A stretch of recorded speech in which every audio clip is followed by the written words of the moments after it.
नमस्कार प्यारे बच्चों, जैसा कि हमने आपसे वादा किया था कि हम लोग केमिस्ट्री को ख़त्म होने के बाद में बायोलॉजी अर्थात जीव विज्ञान को शुरू करेंगे। तो स्वागत है आपका जीव विज्ञान की पहली क्लास में। ये इंट्रोडक्शन क्लास होगी।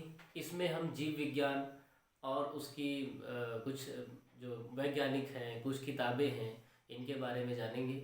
लेकिन ये बात तो पक्का है, इस वीडियो से हर परीक्षा में 1 या 2 प्रश्न आपको पक्का मिलेंगे, जो कि किससे संबंधित होंगे, जो कि बायोलॉजी की हिस्ट्री से, उसके विकास से संबंधित होंगे। तो चलिए क्लास को शुरू करते हैं। सबसे पहले जीव विज्ञान अर्थात बायोलॉजी। बायोलॉजी का अर्थ क्या होता है? जीव विज्ञान, ये इसकी हिंदी होती है। लेकिन जब इसका आप पोस्टमार्टम करोगे या इसको तोड़ोगे तो ये 2 ग्रीक भाषा के शब्दों से मिलकर के बना हुआ है। 2 ग्रीक भाषा के शब्दों से मिलकर के बना हुआ है। पहला कौन सा? बायोस, और दूसरा लोगस। बायोस और लोगस। बायोस का अर्थ होता है जीवन, और ये जो लॉजी है, लॉजी आपने बहुत कई जगह पे देखा होगा, बायोलॉजी, फलाना लॉजी, धमाका लॉजी, है ना। तो लॉजी का जो अर्थ होता है वो ग्रीक भाषा का शब्द है लोगस। लॉजी शब्द जो लिया गया है वो ग्रीक भाषा के शब्द लोगस से लिया गया है। और लोगस का सही अर्थ क्या होता है? अध्ययन। तो बायोलॉजी को अगर हम 2 टुकड़ों में तोड़े तो ये 2 ग्रीक भाषा के शब्दों से मिलकर के बना हुआ है। पहला बायोस, दूसरा लोगस। बायोस का अर्थ होता है जीवन और लोगस का अर्थ होता है अध्ययन करना, यानी जीवधारियों का अध्ययन करना, जीवन का अध्ययन करना। जीवन का अध्ययन करने का मतलब है जिसके अंदर जीव है, वही उसी का अध्ययन करना क्या कहलाएगा? बायोलॉजी कहलाएगा। हालांकि बायोलॉजी शब्द जो है वो 19वीं शताब्दी की शुरुआत में, यानी 1801 के आसपास में लैमार्क व टेविरेनस ने इसको प्रयोग किया था। उसके पहले बायोलॉजी नहीं थी, उसके पहले जूलॉजी थी, अर्थात जंतु विज्ञान था। क्या था? जंतु विज्ञान था। ठीक है, उस समय क्या था? जंतु विज्ञान था।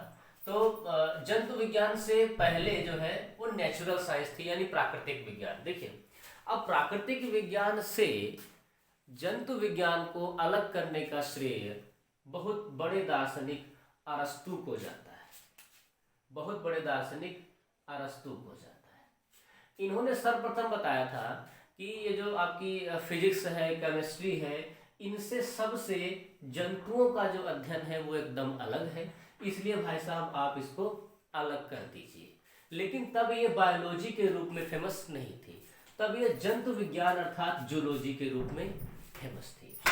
तो हम लोग क्या कह सकते हैं कि जूलॉजी अर्थात जंतु विज्ञान के पितामह अरस्तु हैं। हमने बताया कि शुरुआत में बायोलॉजी शब्द जो है वो 1801 के आसपास लैमार्क महोदय और उनके मित्र जो थे वो टेविरेनस महोदय ने दिया था।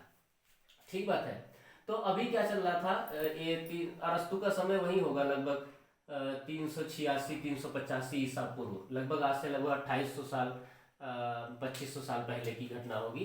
तब इन्होंने ही क्या किया था, जंतु विज्ञान अर्थात जूलॉजी को नेचुरल साइंस से, प्राकृतिक विज्ञान से इसको अलग किया था। ठीक है, तो इसीलिए इनको जंतु विज्ञान या जूलॉजी का पिता या जनक कह दिया जाता है। ठीक है, और इन्होंने एक किताब लिखी थी, Historia animalism. Historia animalism, Historia का मतलब होता है इतिहास, ग्रीक वर्ड्स हैं इसलिए हिस्टोरिया लिख देते हैं। ठीक है, हिस्टोरिया एनिमलिज्म, जिसमें इन्होंने 500 जंतुओं का वर्णन किया था। और इस किताब के आधार पर उन्होंने बताया कि जंतुओं को अलग से अध्ययन करने की जरूरत है, जिस ब्रांच का नाम क्या पड़ गया? जंतु विज्ञान या जूलॉजी। अगर आप जूलॉजी का पोस्टमार्टम करें, इसको 2 टुकड़े में तोड़े, तो जू प्लस लॉगी। जू मतलब क्या होता है? चिड़ियाघर। चिड़ियाघर में कौन रहते हैं? जानवर अर्थात जंतु। और लॉगी का मतलब क्या है? लॉजी का मतलब है लोगस। लोगस का मतलब होता है अध्ययन, यानी जंतुओं का अध्ययन क्या कहलाएगा? जूलॉजी। जंतुओं का अध्ययन यानी जंतु विज्ञान। ठीक है, अब जंतुओं में क्या? जंतुओं में केवल जानवर ही नहीं आते हैं, कहने का मतलब इसमें मनुष्य भी आता है। मनुष्य क्या है? मनुष्य भी एक जानवर है, लेकिन ये क्या है, सबसे विकसित प्रकार का जानवर है, इसलिए जो है इसको थोड़ा सा हम लोग अलग ट्रीट करते हैं, लेकिन जंतुओं में ही हम लोग मनुष्य और हम लोग सभी लोग इसके अंदर आते हैं। ठीक है, तो ये जूलॉजी हो गया, जिसका अर्थ क्या है, जू प्लस लॉजी अर्थात जानवरों का अध्ययन, अर्थात ये जंतु विज्ञान हो गई। अरस्तु महोदय ने हिस्टोरिया एनिमलिज्म नामक की पुस्तक लिखी थी, इसमें 500 जंतुओं का वर्णन था। ठीक बात।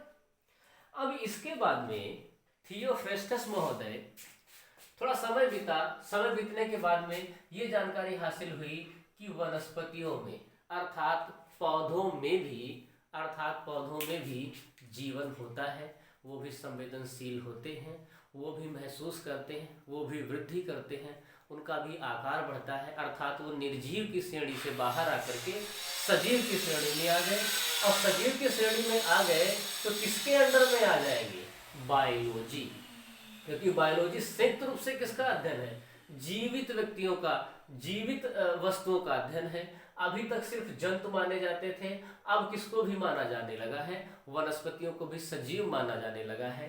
ठीक है, तो इसलिए जो है वो बॉटनी, जो वनस्पति विज्ञान है, बॉटनी है, ये भी किसके अंतर्गत आ जाती है, बायोलॉजी के अंतर्गत आ जाती है। तो अब जो है बायोलॉजी के 2 पार्ट हो गए हैं, एक जूलॉजी, जू यानी जानवर, और लॉजी, लॉजी का मतलब लोगस अर्थात अध्ययन, यानी जानवरों का अध्ययन क्या कहलाएगा, जंतु विज्ञान। मनुष्य भी एक प्रकार का जानवर है। बॉटनी, बॉटनी शब्द भी एक ग्रीक भाषा के शब्द से मिलकर के बना हुआ है। कौन सा शब्द, बास्किन। कौन सा शब्द, बास्किन। बास्किन का मतलब होता है चरना, यानी जो चरते हैं उनको किस श्रेणी में रखा जाएगा, जो चीज चरी जाती हैं अर्थात घास फूस, वन वनस्पति, उसको किस श्रेणी में रखा जाएगा, बॉटनी में। तो बॉटनी शब्द एक ग्रीक भाषा के शब्द बैस्किन का अंग्रेजी जो है वो शब्द है, जिसका अर्थ क्या है, चरना। जिस चीज को चरेंगे, घास फूस, पेड़ पौधे, वनस्पति, उसको किस में रखा जाएगा, बॉटनी में रखा जाएगा, जिसकी बॉटनी की हिंदी क्या होती है, वनस्पति विज्ञान। यानी अब ये जूलॉजी और बॉटनी अर्थात जंतु विज्ञान और वनस्पति विज्ञान दोनों किसके अंतर्गत आ गई, बायोलॉजी के अंतर्गत आ गई। बायोलॉजी शब्द का सबसे पहले प्रयोग किसने किया था, लैमार्क व ट्रेविनेरस महोदय ने किया था। जूलॉजी के पितामह कौन है, अरस्तु हैं, जिन्होंने कौन सी किताब लिखी थी, हिस्टोरिया एनिमलिज्म लिखी थी। और बॉटनी के जो पितामह हैं वो है थियोफ्रेस्टस। कौन है, थियोफ्रेस्टस। ये अरस्तु महोदय के ही शिष्य थे, ये अरस्तु महोदय के ही शिष्य थे, जिन्होंने हिस्टोरिया प्लांटोरम किताब लिखी थी। और अपने गुरु की भांति ये जो चेले थे वो भी उन्होंने 500 पौधों का वर्गीकरण एक किताब में किया था। किताब में भी सिमिलरिटी है, हिस्टोरिया एनिमलिज्म और हिस्टोरिया प्लांटेरम। ठीक है, प्लांटोरम को आप देखिए, प्लांट का मतलब होता है पौधा, ठीक, एनिमलिज्म का मतलब होता है जंतु। तो जंतु विज्ञान अरस्तु और वनस्पति विज्ञान थियोफ्रेस्टस, दोनों क्या थे, गुरु चेला थे। इन्होंने भी 500 जंतुओं का उसमें वर्णन किया था, इन्होंने 500 पौधों का उसमें वर्णन किया था। ठीक है, तो हम लोग कह सकते हैं कि जूलॉजी के पितामह कौन थे, अरस्तु महोदय थे, और बॉटनी के पितामह कौन थे, थियोफ्रेस्टस महोदय थे। अरस्तु महोदय ने हिस्टोरिया एनिमलिज्म नामक किताब लिखी थी, और थियोफ्रेस्टस महोदय ने क्या लिखा था, हिस्टोरिया प्लांटोरम करके किताब लिखी थी। दोनों में 500 पौधे और 500 जो है जंतुओं का वर्णन था। ठीक है, इन दोनों को संयुक्त रूप से अगर मिला देंगे तो बन जाती है हमारी बायोलॉजी। क्या बन जाती है, बायोलॉजी। अरस्तु के समय बायोलॉजी नाम की कोई चीज नहीं थी। क्यों नहीं थी, क्योंकि जंतु विज्ञान को ही जो है बायोलॉजी समझा जाता था, कि केवल जंतु ही ऐसी चीज हैं जो हमारी पृथ्वी पर जीवित हैं, क्योंकि वनस्पति को उस समय निर्जीव समझा जाता था। हालांकि ध्यान देने वाली बात है कि उनमें वनस्पतियों में और जंतुओं में सिर्फ इतना अंतर है कि हम लोग यानी जंतु क्या है, वो चल सकते हैं, पदचारण कर सकते हैं, चल सकते हैं, वनस्पतियां चल नहीं सकती हैं। बाकी आप देखिए तो 99% दोनों क्या है, एकदम सेम है, वृद्धि है, आकार है, श्वसन है, पोषण है, पानी पीना है, उत्सर्जन है, जितनी घटनाएं हमारे अंदर होती हैं कमोबेश सरल रूप से उनके अंदर होती हैं, क्योंकि हम लोग बहुकोशिकीय हैं और बहुत ही जटिल संरचना हमारे शरीर की होती है, इसलिए ये कुछ जटिलता से होती हैं, पौधों में थोड़ी सी आसानी से हो जाती हैं, लेकिन कमोबेश 90% से ऊपर की व्यवस्थाएं जो है वो सेम ही है, इसलिए उनको सजीव में रखा गया था।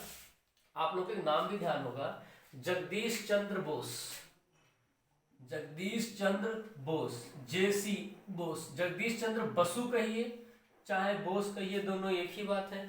इन्होंने सबसे पहले जाकर के बताया था कि पौधों में भी संवेदनशीलता होती है, और जब वैज्ञानिक इन पे हंसे, ये तुम कौन सी मूर्खतापूर्ण बात कर रहे हो, तब इन्होंने बहुत ही सस्ती मशीन बनाई थी, उसका नाम आप लोग को पता होगा, क्रेस्कोग्राफ। कौन सी? क्रेस्कोग्राफ करके एक मशीन बनाई थी जो कि बहुत ही सस्ती थी, जिसके द्वारा इन्होंने सिद्ध कर दिया था कि वनस्पतियों में, पौधों में भी क्या होता है, वो संवेदनशील होते हैं, वो भी सुख दुख को महसूस करते हैं, वो भी अपने मालिक को पहचानते हैं। ठीक है, तो ये फॉर्मल इंट्रोडक्शन हो गया।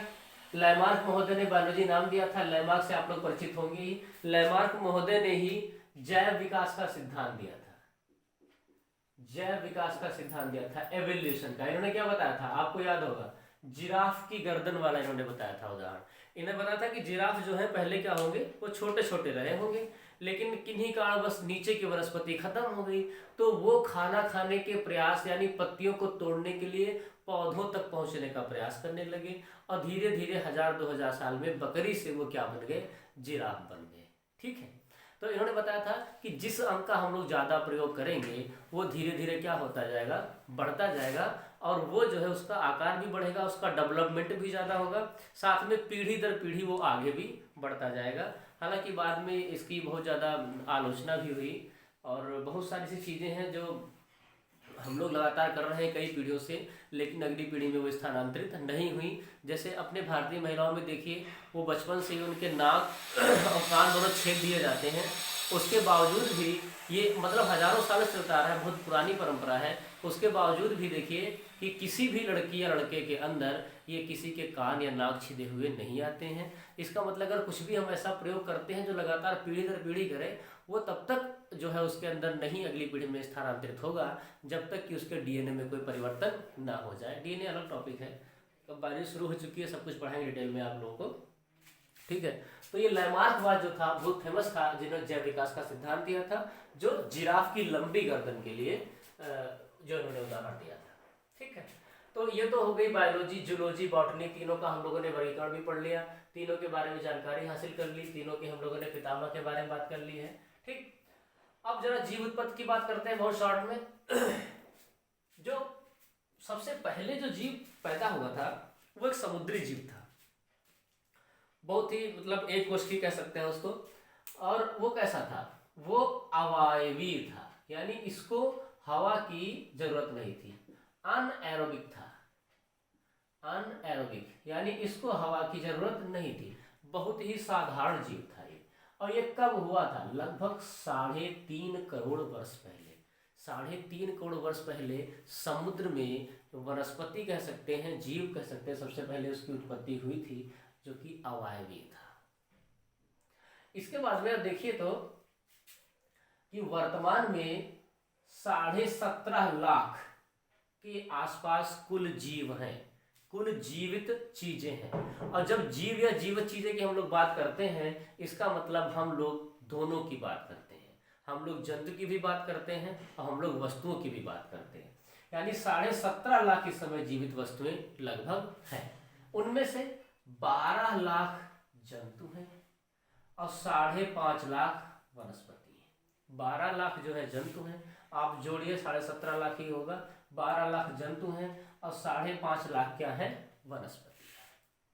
आप लोग जानते भी हो कि सबसे विकसित जंतु कौन है, मनुष्य है, मानव है। तो सबसे विकसित जंतु मानव का उद्भव कब हुआ, लगभग 42 लाख वर्ष पूर्व, लगभग 42 लाख वर्ष पूर्व इसका जन्म माना जाता है। और जो वर्तमान स्वरूप है मानव का, वर्तमान स्वरूप की अगर हम बात करें तो कौन सा है, होमो सेपियंस, होमो सेपियंस। जो वर्तमान स्वरूप मानव का है वो कौन सा है, होमो सेपियंस है। और होमोसेपियंस जो है अपने वर्तमान स्वरूप में कब आया? 50,000 साल पहले। 50,000 साल पहले मानव का जो वर्तमान स्वरूप होमोसेपियंस आप देखते हैं वो 50,000 साल पहले लगभग आया था। 19 क्वेश्चन में हिप्पोक्रेट्स का नाम बहुत पूछा जाता है। हिप्पोक्रेट्स ऐसे पहले वैज्ञानिक थे जिन्होंने रोगों के बारे में लिखित रूप से किताब दी थी। रोगों के बारे में लिखित रूप से किताब दी थी, इसलिए उन्हें चिकित्सा शास्त्र का जनक कहा जाता है। चिकित्सा शास्त्र का मतलब क्या है? डॉक्टरी लाइन ना। डॉक्टरी लाइन का इन्हें क्या कहा था? जनक कहा था, क्योंकि उन्हें रोगों के बारे में जो वर्णन है, उनकी जो इलाज है उसको एक जगह संग्रहित किया था। ठीक, इसके बाद में आप आ जाइए जीवधारियों का वर्गीकरण यानी क्लासिफिकेशन। बहुत महत्वपूर्ण चीज है। क्लासिफिकेशन या वर्गीकरण का जनक, जीवधारियों का वर्गीकरण या वर्गीकरण का जनक किसे कहा जाता है? कार्ल लिनियस को कहा जाता है। किसको कहा जाता है? कार्ल लिनियस को कहा जाता है। और ये जो वर्गीकरण की पूरी एक ब्रांच बन गई है, अब विज्ञान के अंदर वर्गीकरण की पूरी एक ब्रांच बन गई है, जिसको हम किस नाम से जानते हैं? टैक्सोनॉमी के नाम से जानते हैं। तो ये भी क्वेश्चन आता है छोटी छोटी परीक्षाओं में कि टैक्सोनॉमी किससे संबंधित है? तो टैक्सोनॉमी जो है वो वर्गीकरण से संबंधित है। और इसकी सबसे पहले खोज किसने की थी? तो लिनियस महोदय ने की थी। लिनियस महोदय को वर्गीकरण का जनक अर्थात पिता कहा जाता है। ठीक, कोई दिक्कत तो नहीं। लिनियस महोदय ने ही सिस्टेमा नेचर, ये भी ग्रीक वर्ड है, सिस्टेमा और नेचर ए लिखा हुआ है। ठीक है, तो सिस्टेमा नेचर नामक की किताब लिखी थी। किताब भी इनकी बहुत फेमस है, अब बहुत पूछी भी जाती है। तो टैक्सोनॉमी यानी वर्गीकरण के जनक कौन है? लिनियस है। किताब कौन सी लिखी थी उन्होंने? सिस्टेमा नेचर लिखा था। और टैक्सोनॉमी का अगर हम लोग पोस्टमार्टम करें तो taxis plus nomos, taxis plus nomos, इसका मतलब क्या होता है कि नियमानुसार व्यवस्थित करना, यानी क्रम से व्यवस्थित करना। नियमानुसार व्यवस्थित करना मतलब क्रम से व्यवस्थित करना। ठीक, बायोलॉजी को उस समय जूलॉजी कहा जाता था। तो बायोलॉजी कहो या जूलॉजी कहो, दोनों के जनक किसके कहे जाएंगे? किसको? अरस्तु को हम लोग मान सकते हैं। लिखने में यही आता है कि जंतु विज्ञान या जूलॉजी के जनक कौन है? तो अरस्तु है।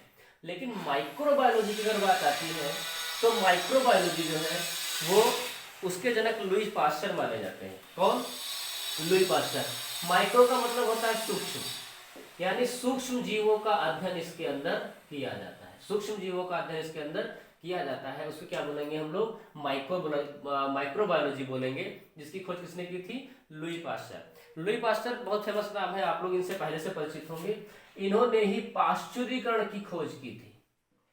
जो आप लोग दूध आपके घर पे आता है वो आसानी से खराब नहीं होता है। क्यों?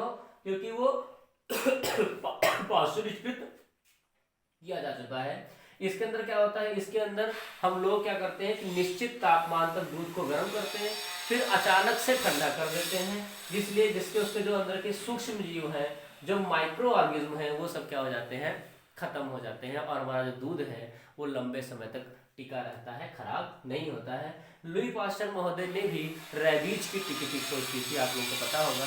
इनके चक्कर में उनको घर से बाहर निकाल दिया गया था। ये कुत्तों को पकड़ पकड़ के कटवाते थे अपने, उससे चेकिंग करते थे कि रेबीज का टीका हमारा काम कर रहा है कि नहीं काम कर रहा है। लोगों ने इनको पागल समझा, तो गांव के बाहर अपना घर बना करके कुत्तों के साथ रहते थे, और उन्हीं के साथ रह करके इन्होंने रेबीज के टीके की खोज की थी। यानी जो कुत्ता काटने पर रेबीज जो फैल जाते हैं उसकी टीके की खोज की थी लुई पास्चर ने। इनको माइक्रोबायोलॉजी का पितामह कहा जाता है, माइक्रोबायोलॉजी का पिता कहा जाता था। एक किताब और है नेचुरल हिस्ट्री। नेचुरल हिस्ट्री में भी जीव विज्ञान के बारे में बहुत आधुनिक वर्णन किया गया है, जिसके लेखक कौन है? प्लिनी है। प्लिनी, ये भी किताब बहुत पूछी जाती है। ठीक, तो अगर हम लोग देखें तो इसमें हमने स्टार्टिंग की क्लास के जो 1-9 क्वेश्चन होते हैं एग्जाम्स में आते हैं उनका वर्णन किया हुआ है। ये इंट्रोडक्शन क्लास थी बायोलॉजी की। आगे हम लोग इसके बाद में सीधे जंतु विज्ञान पर आएंगे, और जंतु विज्ञान की सबसे छोटी इकाई जो है वो कोशिका का अध्ययन करेंगे। उससे बहुत सारे क्वेश्चन बनते हैं और बहुत सारे क्वेश्चन आते भी हैं। आशा करते हैं कि आपको ये वीडियो बहुत पसंद आएगा। आप लोग इसको पढ़िए और शेयर करिए और अधिकतम लाभ लीजिए। ये पक्का वादा है कि इससे आपको हर एग्जाम में 1 या 2 क्वेश्चन जरूर मिलेंगे। वीडियो देखने के लिए आपका बहुत बहुत धन्यवाद।